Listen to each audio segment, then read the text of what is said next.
Hi everyone, it's a Sunday after the big fight card in Riyadh, Saudi Arabia, and the one big takeaway for me is I think Deontay Wilder should stop fighting. And I have 3 reasons why. The first is he's taken and he took too much damage. That's one. Second is I'm not convinced he has a team in place that can teach him and get him to do what he needs to do to avoid taking further damage. And third, but most importantly, it's not clear that he still wants to be in there fighting. So let's take a look at damage taken. Alright, Deontay took a lot of damage versus the fights with Tyson Fury. You remember in their second fight, Deontay was livid that Mark Breland threw in the towel and basically saved him from taking damage. He was so livid that he basically, he fired Mark as a coach, and then brought in moved Malik Scott up to become the head trainer in his subsequent fights. Now remember, Deontay was adamant that I want to go out on my shield. In other words, don't save me from taking damage. I want to go out on my shield. Well, he certainly did go out on his shield in the third fight with Fury. He took quite a bit of damage and got, stopped, knocked out. Now, let's look at the fight last night. That was really telling to me that he ate far too many overhand rights from Joseph Parker. He ate the overhand rights, and then he ate the left hooks that Parker followed up with. And it wasn't just the fact that Deontay ate those right hands, it's how he ate them. Look at the body language. He's leaning back away from the punches. His arms are, as they say, his arms are akimbo. He's not in position to defend, cover up or fire back. So that's almost like amateur level lack of defense right there. You get thrown off, get hit with a hard punch, and then you try to lean away from getting hit with any further punches. Absolutely the wrong thing to do. If you don't know what to do and you start to panic, trainers will tell you, hey, look, just shell up, cover up, weather the storm, regroup, and then, move, use your feet to get out of there, or regroup and try to roll under and fire back your punches once you gain your senses and catch your breath. But to lean back and keep your hands wide apart, that's just absolutely the wrong thing to do, because all you're going to do is eat more punches and you won't be able to defend against them because your hands are way out here, and you won't be able to fire effective punches back because your hands are way out here. So that was really kind of a scary thing for me to see Deontay's reaction like that. It wasn't just once, it was repeatedly. I do know that the commentators were trying to sort of even things out, and a good commentator should do that. They should always look for reasons both fighters are being successful. They should not favor one fighter and only say positive things about one fighter and negative things about the other fighter. But I felt they were overreaching figuratively and literally in this case, because at one point Parker threw a right hand and then Deontay threw a right hand, and the commentator says, oh, great right hands thrown by both fighters, and it's like, not really, because Parker's right hand landed flush. Deontay a few moments later threw his straight right hand, and Parker rolled with it and turned. So it did not land flush on Parker. So the other reason that Deontay took more damage than perhaps necessary in this fight with Parker, not just because his defense wasn't tight, to say the least. Parker started getting confidence. Once he knew he could land that overhand right, he started firing back with left hooks. Left hook to the body, left hook to the head. I think he landed more left hooks to the head, but that's sort of the classic follow-up. Even off a straight right hand, once you know you got your right hand landing solid, come back with the left hook. So you just look at the footage. You'll see Wilder's head getting knocked back. You'll see the right hand, overhand right, landing flush because he's just barely turning his head, but he's not rolling with it.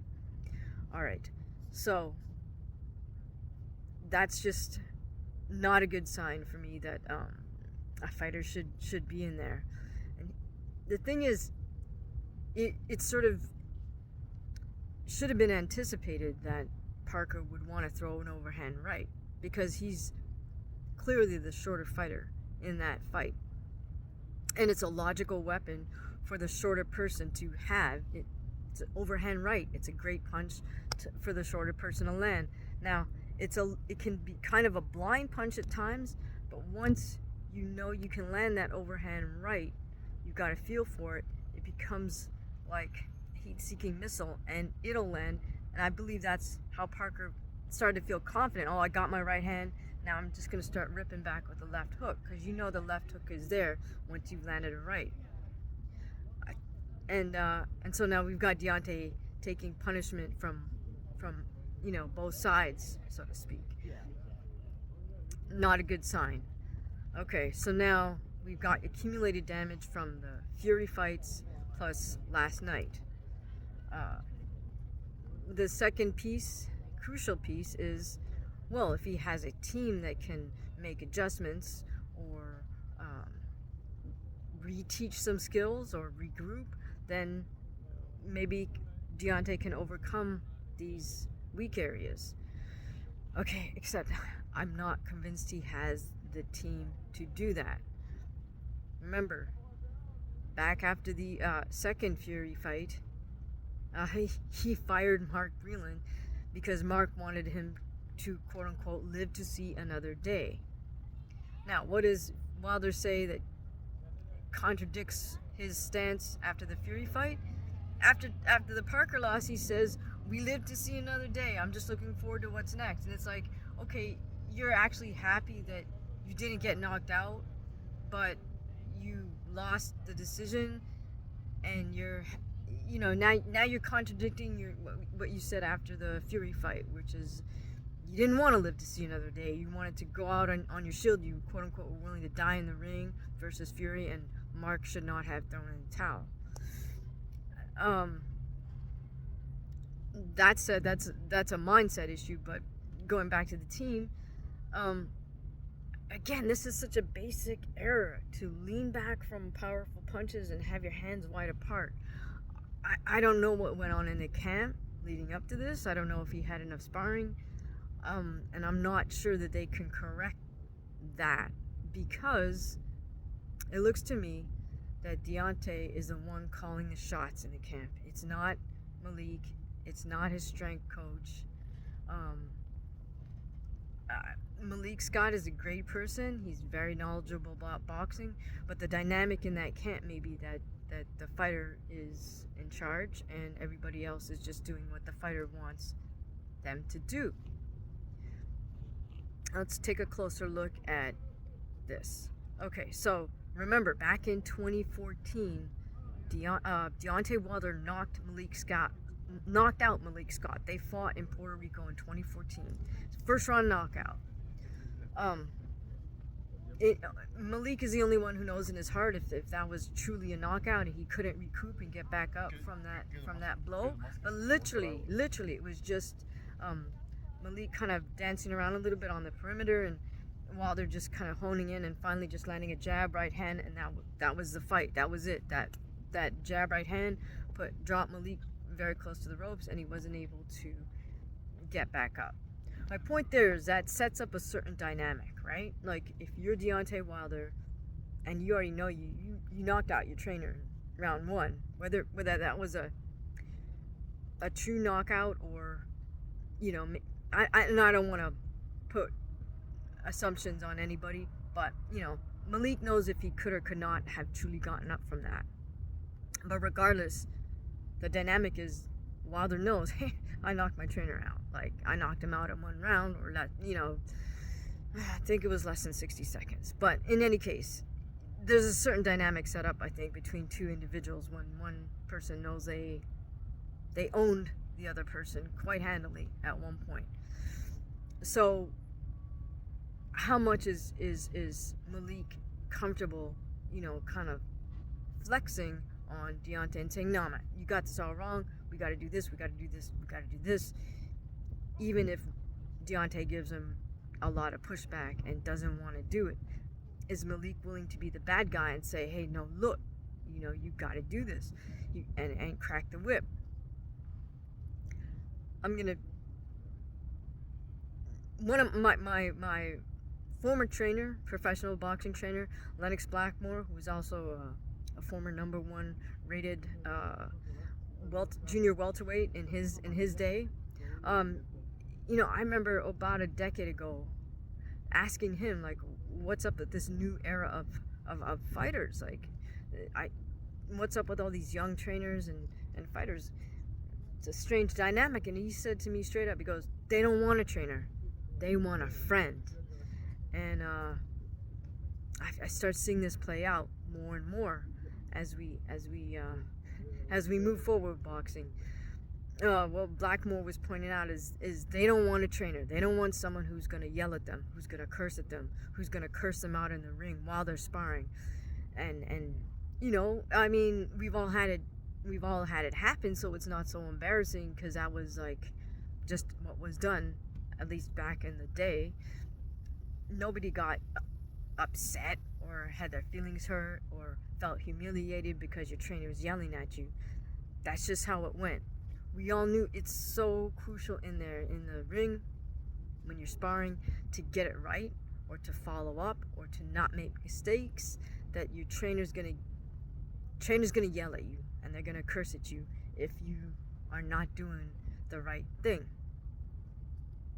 So this is a much different sort of atmosphere than any other sport. It's not like running, it's not like swimming, it's not even like martial arts, where there's always this element of respect. But boxing is just like, in live time, you can't afford to make these mistakes. You can't afford to, like, say, lean back from a punch, throw your hands out like that. If you did that in a sparring session, believe me, you would get loudly cursed out by your trainer if you did that. And the point being, okay, so don't do it again. Don't do it a second time during this sparring session. And hopefully that would train you out of that reaction.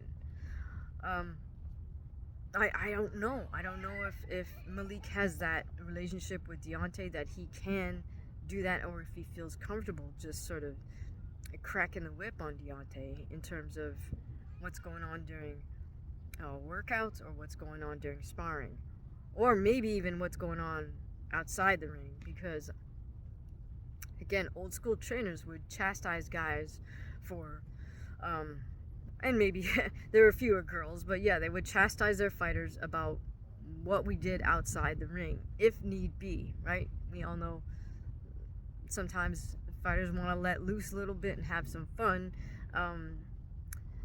in between camps, or even during camp. And you know, it's up to the trainer to address that and say, hey, you know, you're messing up. If you do this, you know, there are going to be consequences. And I'm putting this in polite terms, but you can sort of imagine what that conversation might sound like from that elder speaking to the young upcoming fighter. Again, I don't know if Malik and the other team around Wilder feels comfortable addressing any sort of lifestyle issues, if there are any. I don't know if there are, but that can be the undoing of a fighter if he's doing certain things during camp, you know. So the small point, or third example of Deontay maybe not having the correct team is, for sure, his strength coach doesn't know what he's really doing. And the evidence for that is a video that Malik posted himself of a series of bench presses. Now, I do understand that Deontay's not a competitive bench presser, so that's not the point. But there's so many flaws in that are revealed in this video that I think it's worth addressing. One is just the whole notion that he's going to do a set of 7 1 rep maxes. Okay, if you're not a competitive bench presser, I don't see the value for you to do that if your goal is to be a better athlete and to presumably build strength. A series of 7 sets of 1 rep is not going to build strength. Now, the other thing he does is he goes from 310 pounds to 350 pounds. And sometimes he goes in increments of 5 pounds. Like, for example, he goes from 310 to 315. A 5-pound increment when you're dealing with over 300 pounds is kind of silly. Now, I also understand you don't want to make huge jumps because maybe you already predict that 350 is your max. But a good strength coach would say, hey, we're going to hit 350 or whatever it is. We're going to hit this max today. We want to do X number of sets. I would say there's no point in doing more than 5 or 6 if they're working sets. So let's work backwards and pick a more reasonable increment. Like at that weight, it should be, at least 25, not 50 pounds. And you do way more reps with the lower weight. All right, so there's the programming itself that's flawed. But the bigger flaw with this whole bench press video is the actual technique. For whatever reason, they decided not to use an actual bench press platform. They're using some type of rack which has a series of pins so people can rack the barbell at different heights. And they choose a height that's low enough for Deontay to clear, but then there's a next pin above it, so when he tries to, it's a little bit, there's not enough space there, which is why they should use a bench press rack, right? They should use an actual bench press platform where there's no upper limit on when you try to unrack the bar. So that's number 1. They chose poor equipment. Number 2, he has 2 guys on either side of the barbell to spot. But if you really want somebody in the middle to help you unrack,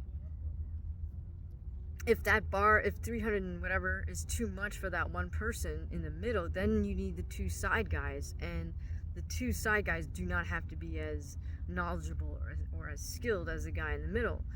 But if you watch these 2 side men unrack the bar, it's done unevenly, and it's just not a good setup for any bench presser. And to me, that shows me you don't really know the whole point of how to spot for the bench press correctly. I've had the privilege of working alongside some world-class bench pressers, Scott Mendelson and Priest at Scott's Gym in North Hollywood. So I've had a chance to see how proper spotting for the bench press is done. So there should be 1 person in the middle if you only have 1 person, and they should be standing right behind the bencher's head, and they're the ones who just check in with the person doing the lift and making sure that they're set up right, their hands are in a good position, their body's in a good position.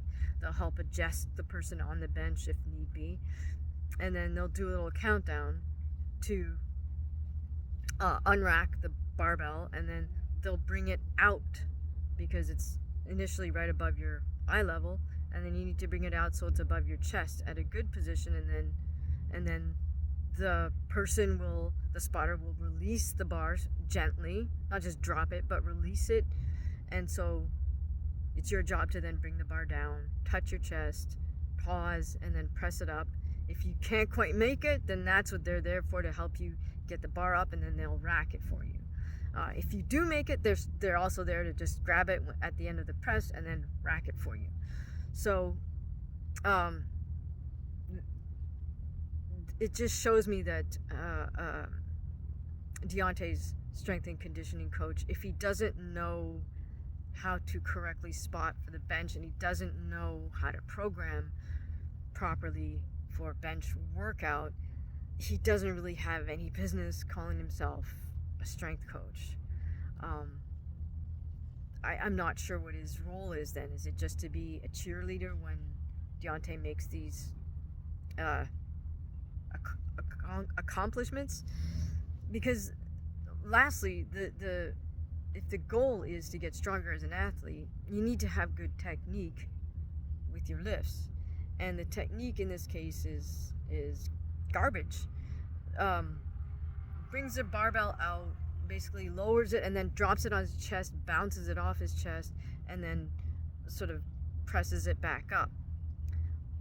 Okay, the problem is with the that part where you drop it on your chest and bounce it off. It's like, that is absolutely pointless, because gravity is doing the work when you drop it on your chest, and then it's the spring potential energy of your chest, right, that's bouncing the barbell off your chest, getting it momentum, and then you just press it for the final bit. Completely pointless. Any athlete would be better off taking the weight off, working with a lower weight, and doing proper technique for, obviously, for more reps than a 1 rep max. That's the only way you're going to get stronger. I'll leave it to the absolute strength coaches to comment or give their input on that bench press video. But to me, it just shows me that, Deontay may or may not have the relationship with Malik to correct his form in the boxing arena, but he certainly doesn't have someone who's either knowledgeable enough. I'm gonna mark it down to ignorance, to guide him properly in his strength program. So there's already a weakness within the team that he's assembled. So that comes down to the third point, which is, does he even really want to fight? Because if you do, then you have to be willing to address your weaknesses. You have to be willing to address the mistakes that were made. And then you have to ask your coaches to correct you. Or if they can't, then you have to find a coach that can correct you in those weak areas. And right now, Deontay doesn't have that in place. Hence, he took a lot of damage last night, unnecessarily to a certain extent. And so that shows me he shouldn't really continue. Unless he's going to have a huge change of heart within himself, and he can ask his current team to step up to the plate in a different way, and they're able to, then he should not continue, in my opinion. I know the boxing industry had this set up as a semi-final, right? Joseph Parker was supposed to lose to Deontay Wilder, and Wallin was supposed to lose to Joshua, so that left Joshua and Wilder set up to be in this final big money event, right? A big pay-per-view. They're already figuring it's a done deal. It's already negotiated. But unfortunately, Joseph Parker spoiled their script, and in my opinion, that fight should not happen because Wilder didn't earn it. Parker earned that slot if he wants it. So, let me know what you think. Do you want to see Deontay Wilder keep fighting? Are you concerned for his health? Please comment in the comment section below. Thank you.